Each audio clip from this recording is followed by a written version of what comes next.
Nandito tayo sa kuta ni Daddy, Commander Daddy. Kaya kailangan natin kasi ang kanyang kuta ito.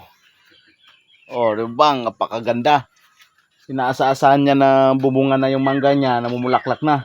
Ano ito, Dad? Ngayong araw, ano lang to? First time niya? Ayos ah. Ayos ah. Ganda rin naman kasi lagi nauusukan.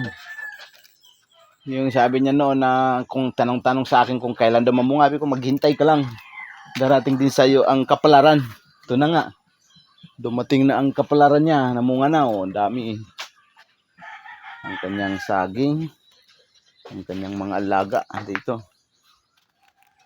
Magaganda dito, magdalang babae. Dad. Batay ka kahit Inday. Hanggang dyan load sa may bakod na yan oh. Yan ang kanyang area. Ang dami pang alagang pato oh. Okay. Paganda yan Dad, pagdating ng birthday mo, pagkatay-tay pato. Hanggang ganun na lang do, ito ang kanyang kubo-kubo. Tambayan niya lang to. Ito yung mga alaga din niya. Liliit pa ng mga pato. Pati manok. Yan si Daddy ang kanyang libangan kasi. Si Commander Daddy. Nag-retired na kasi to, kaya ganito na ang kanyang gusto niyang libangan. Kaya gusto niya yung ganitong buhay. Parang buhay probinsya. Masarap nga lang. May libre kang lupa ganito.